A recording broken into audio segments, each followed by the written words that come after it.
Well, I definitely made the right choice getting the cradle out of the back of the car yesterday, because it got nasty today. But here in the garage, it's nice and warm, or at least it will be here in about 5 minutes. So we can get back to working on the vet. I'm going to be pulling the exhaust and pulling the tunnel plate and the drive line. And in order to do that, I need to go in and disconnect everything in the center console, move that stuff out so I can get to the shifter. So since we'll be moving inside with electronics, I'll go ahead and disconnect the negative battery cable. And we'll end up soon pulling the battery and the shroud and everything out and get it out of the way. Okay, battery's disconnected. Let's go inside and take apart the interior. Okay, on the inside, pop your little control here loose. Now, if you still got traction control, you'll have a plug here. If you've still got airbags, you'll have a plug here.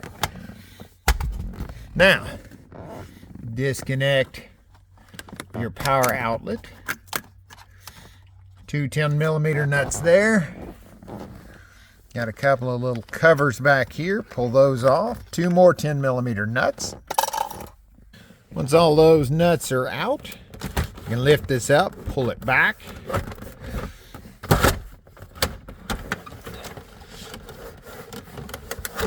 Tilt it up. Then you have a plug there for your fuel door. Undo it. Okay, I've got another couple of screws there to disconnect the wideband. We'll get it out of the way. Next up, I got a T25 if you have a C6 shifter. Okay, now it's your four 10mm nuts. They go around your shifter boot. And your shifter boot lifts off. And I've got my wideband wire running through it, so I got to move it a little bit.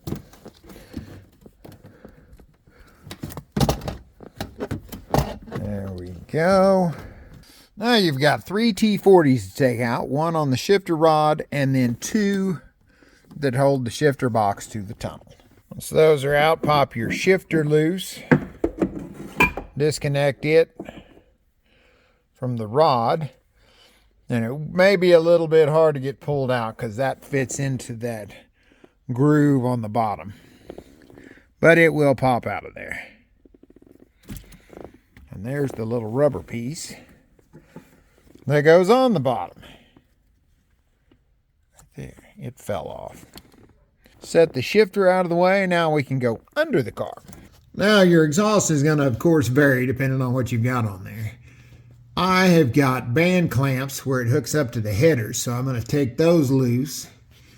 My wideband oxygen sensor's right there, so I will unhook it. You got your center support there, two 13mm bolts. And then your two connectors that go to the axle back. So we'll undo that and get all the exhaust out from underneath the car. And once you've got your exhaust dropped out of the way, I just leave you with a ton of little tunnel plate bolts, which a little electric impact makes quick work out of them. So let's get those out. Tunnel plates out, and there we are to the torque tube. It's my extra wire for the wideband. I'll pull it up to the floor hole and get it out of the way. I think I'll go ahead and go topside and disconnect both header pipes, get those out of there, make it easier to get into the bell housing and the clutch. I'm gonna go ahead and move the little battery cover here and probably take out the battery too, since we're pulling the motor, get this stuff out of the way. It'll be easier to get to the headers.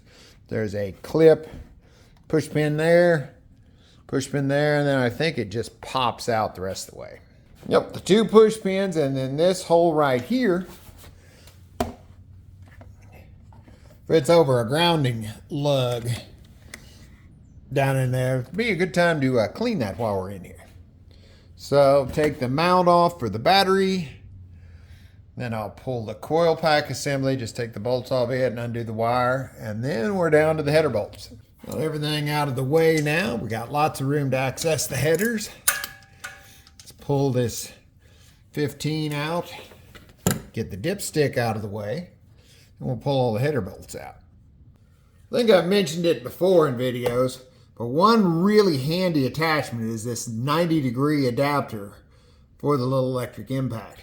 Because that lets you get right in there and you can just buzz all these header bolts out real easy. And then drop the bolt. And it didn't hit the floor. All right, getting headers out of these can sometimes be a pain. Got to have the front of the car way up, whatever. My headers, since they're not really true long tube headers, because otherwise that whole section right there would be 4 pipes. They don't come out too bad, but one thing I normally do is I'll break it loose, lower it down like this. Now I can take the oxygen sensor out, and then it will easily come up to the top. If you leave the oxygen sensor in there, it hangs up on everything. Well, I said the headers weren't too bad to get out. Let's see if I was telling the truth.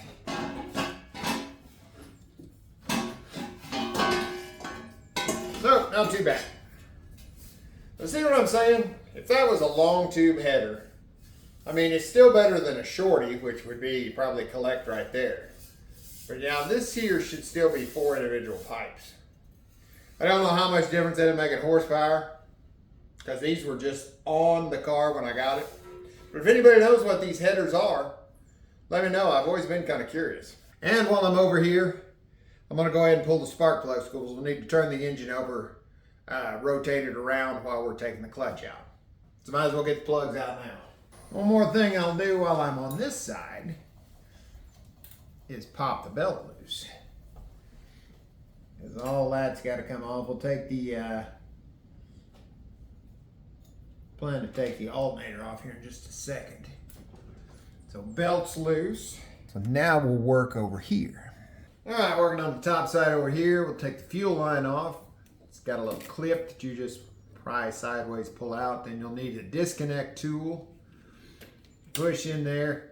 If you've had the vehicle running anytime soon, you may need to relieve pressure through this valve here at the end of the rail. This has been set and it won't have any pressure. Still put a rag under it, catch any extra fuel. Might drip out. There we go. Just swing that up out of the way. Now I'm going to go ahead and pull the alternator just because it makes it easier to get to that front bolt on the coil pack. But you have the control plug here, pops out. Need to take the nut loose here for the charging wire. Also have a sensor down here, coolant temperature on the head. You can pop it loose. And we'll just leave it because it doesn't have enough room to come up out of there. So now we take the bolt here loose and a bolt on the bottom and the alternator will come out. These are 15 millimeter. And we'll go in with the handy angle adapter again.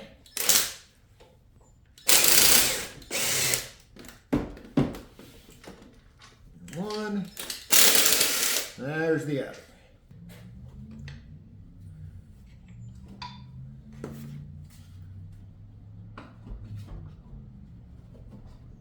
Go. Now let you get your coolant sensor wire out of there and disconnect the wire for your mass airflow sensor. And that gets everything in that area undone. So we'll pull the wire for the coil pack, pull the spark plug wires. We can go in and pull all the bolts for the coil pack.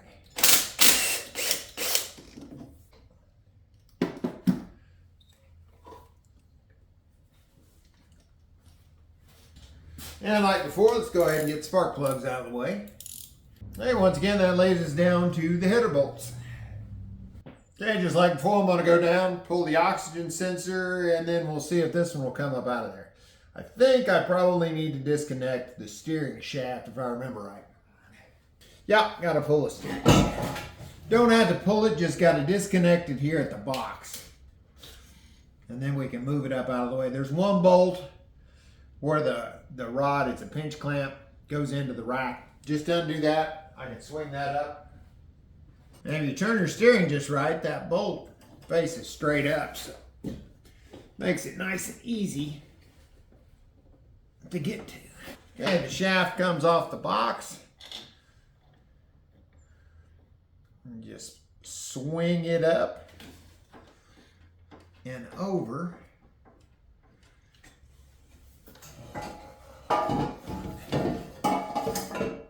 And then in my case, the header comes out. Your car may not. All right, that all looks good there. Let's go underneath. Okay, we're back under the car since I've got the tunnel plate gone, header's gone, all that stuff that you've seen me take out. We start lowering this down. You've got to lower it down far enough that the back of this will clear this as it slides back. But you want to keep the angle on the top no more than this angle here, because the intake manifold, the motor can get into the firewall if you tilt it down too far. So just keep your tilt to a minimum. We'll let it down a little further. And then as we go to pulling stuff, if we need to go further, we can. When you get her down a ways, don't forget the wire on the front of your lockout solenoid there. That's for your reverse lockout. Need to undo that. The wire that goes underneath it goes over to the other side for the temperature sensor on the Z's. And right there is the reference line on how far you can drop this down. Right now I need to reach up in that gap there. There is a wiring harness that goes along the torque tube that's in clips. You need to shove it upward and out of those clips. All right, now we can go to taking the bolts out of where the torque tube goes to the bell housing. There's a ring of like 5 of them around that. Need to take all of those out. All right, got all the bolts out but one. Left it in there because I remembered I've got to disconnect the clutch line. That little plastic ring on the top there. You had to use a tool like this to push that down and then it'll come apart. And just like that, it's disconnected. And the good thing about this kind of connection is you don't lose any fluid.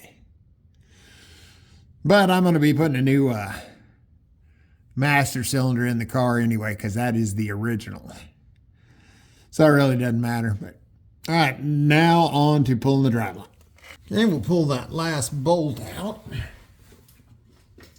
And these are 13s. I forgot to mention that a while ago.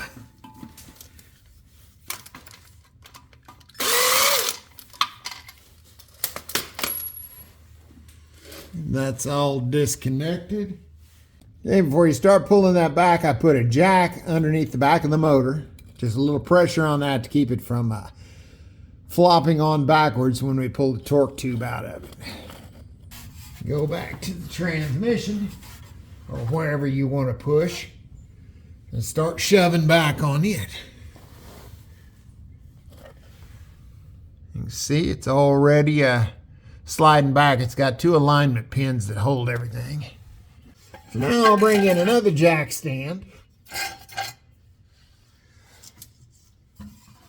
Remember, the back end is on the transmission jack.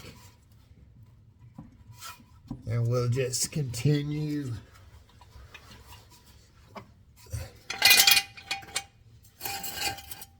moving this back.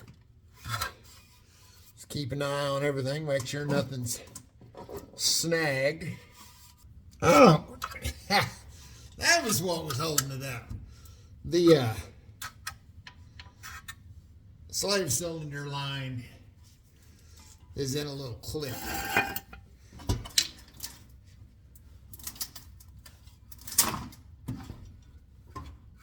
Now we are out of the transmission completely. So now I'll go back and start lowering some stuff down. Make sure that wiring harness is out of the way. See, that balance is just perfect.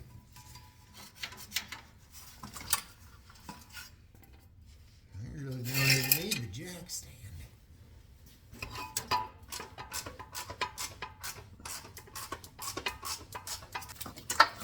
Everything is for sure undone.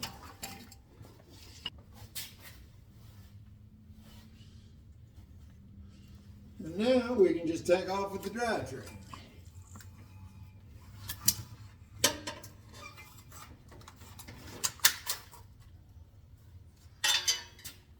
And there we are, all in one piece.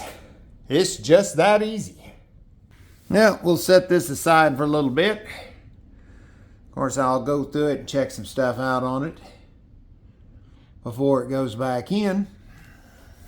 Well, that is obviously quite a bit of work, but the thing I like about these cars is none of that was difficult. I have worked on cars where every single bolt is a struggle. And there was nothing on removing this that was difficult. Just step by step, take it apart, it comes out, and this, you know, the people that say you have to have a lift to work on these, no, you don't. In fact, the height I've got it right now, everything is within perfect reach when you're working under it.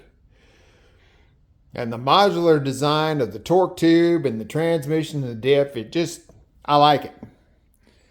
The motor, since it does set back under the firewall a little bit, we probably will have to lower down the cradle on the front, especially because of the batwing oil pan. But then I know it will come up out of there without much issue. So I think that's it for today. Tomorrow we'll take the bell housing off, take the clutch out, and then we'll move topside and get everything cleared off here. Until then, thanks for watching.